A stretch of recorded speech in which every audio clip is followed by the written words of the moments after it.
bagi saya kehadiran Tuhan di tengah-tengah kita sangat luar biasa, dan saya percaya saudara dan saudari juga merasakan kehadiran Tuhan di tengah-tengah kita pada pagi hari ini. Shalom, selamat pagi kepada kita semua. Terima kasih atas kesetiaan Anda karena dapat bersama di rumah Tuhan di Gereja Isai Indah Permai.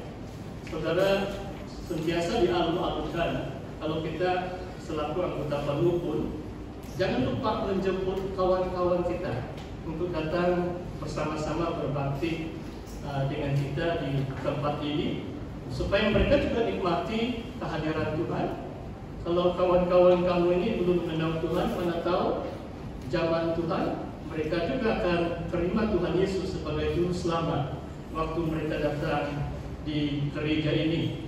Saudara yang saya kasih dalam Tuhan, sebelum saya mengajak kita membuka firman Tuhan, saya mau meneruskan eksposisi dari suratan Efesus bab yang keempat. Saya mau bertanya, coba kita pilih slide yang pertama dulu. Saya ini 2 slide, nanti kita akan lihat dalam firman Tuhan.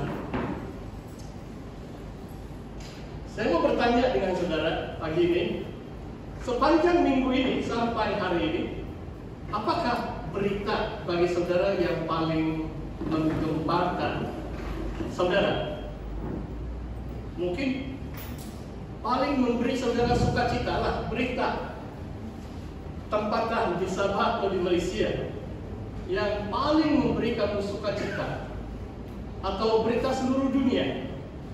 Ada 3, sebenarnya ada 3 berita ini. Hari Isnin macam bukan berita sukacita, tapi duka cita sebab kerajaan mengambil keputusan untuk merayu keputusan Mahkamah Tinggi tentang kalimat nama Tuhan.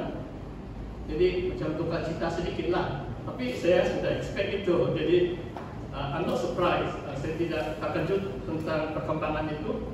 Dan hari Rabu dan Kamis ini yang saya mau beritahu kepada kita, memberi sukacita juga, tapi semalam paling sukacita.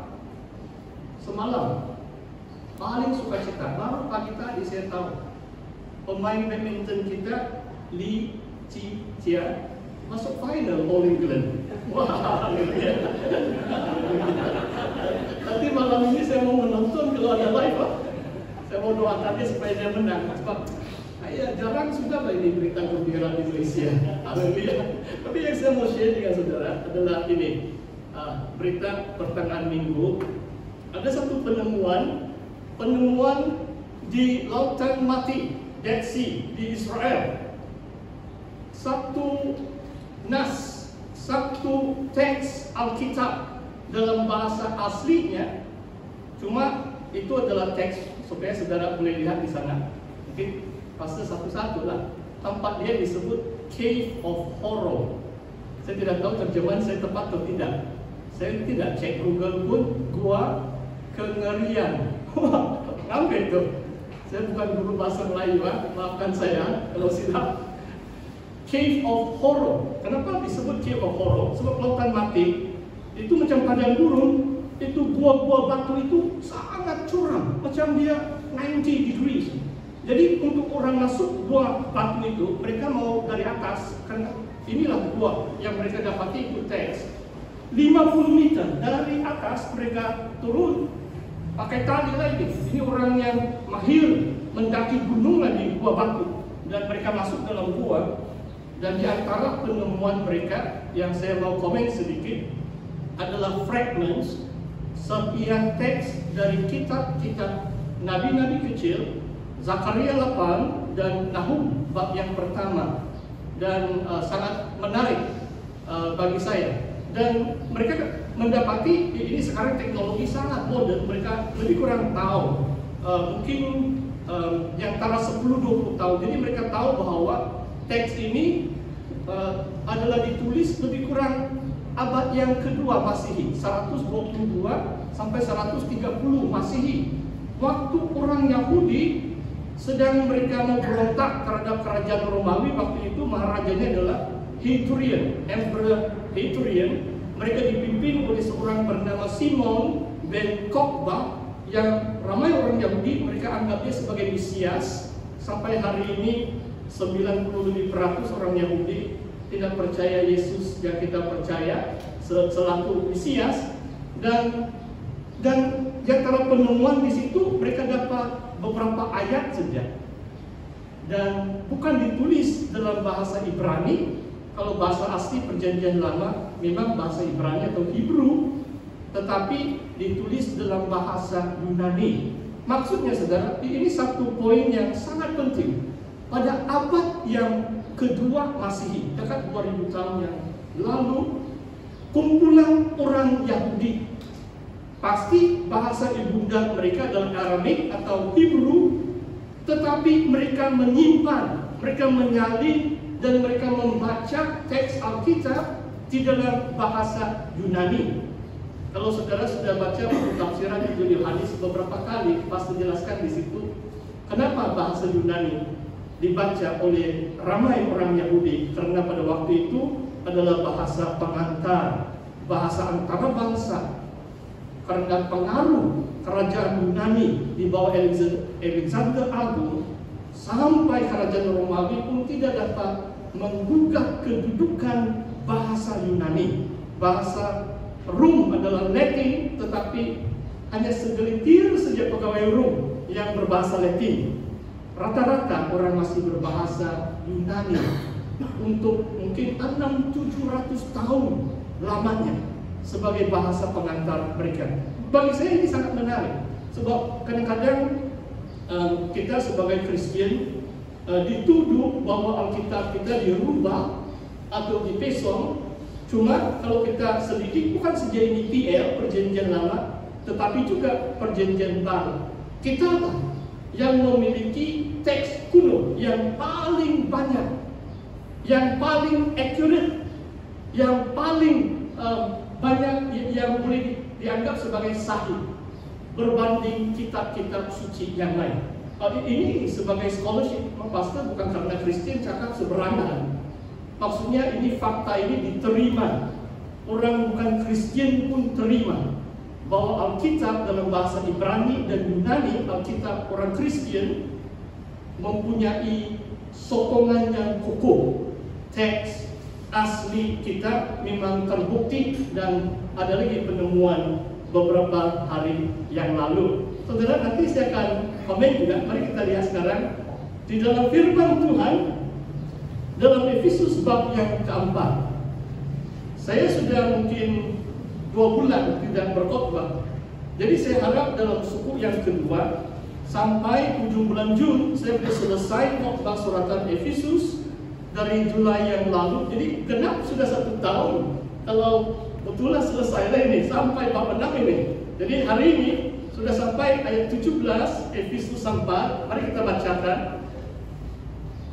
Sebab itu kukatakan dan kutegaskan kepadamu di dalam Tuhan, jangan hidup lagi seperti bangsa-bangsa dengan pikirannya yang sia-sia dan pengertiannya yang gelap, jauh dari hidup persekutuan dengan Tuhan, karena kebodohan yang ada di dalam mereka dan karena kedegilan hati mereka. Ayat 19, perasaan mereka telah tumpul sehingga mereka menyerahkan diri kepada hawa nafsu dan mengerjakan dengan serakah segala macam kecemaran.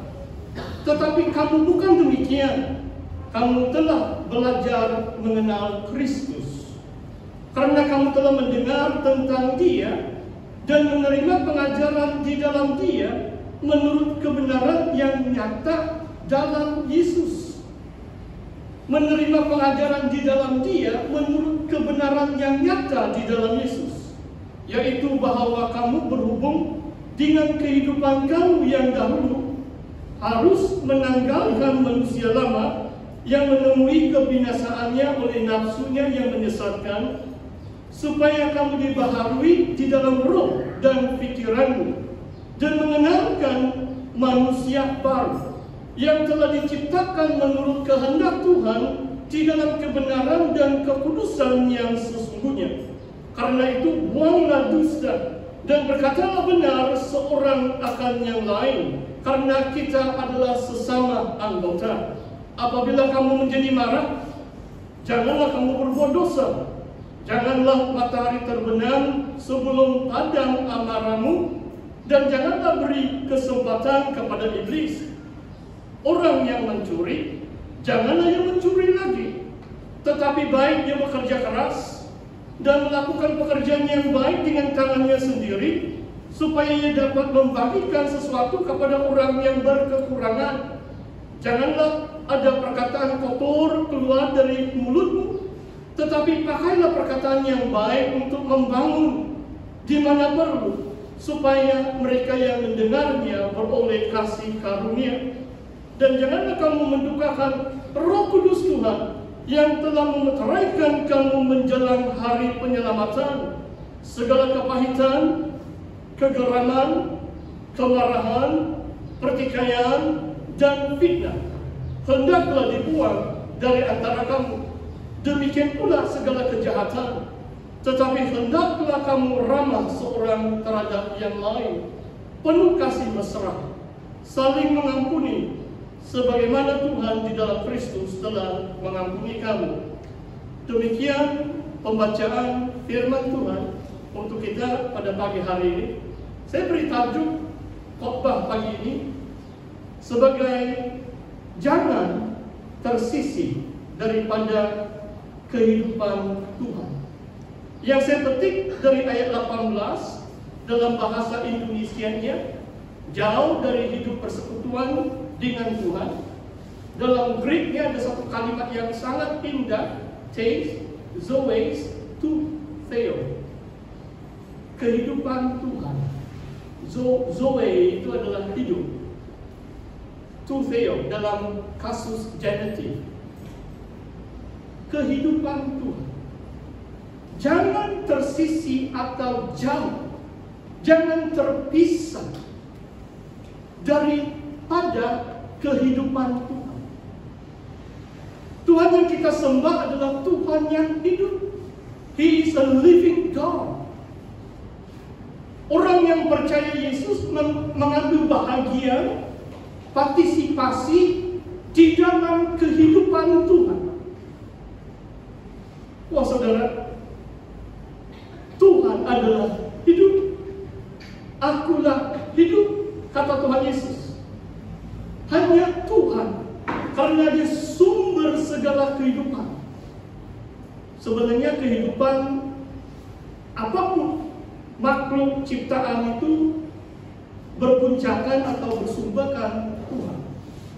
Karena kehidupan Tuhan yang menentukan segala sesuatu di bawah kolong langit atau di atas muka bumi. Kehidupan.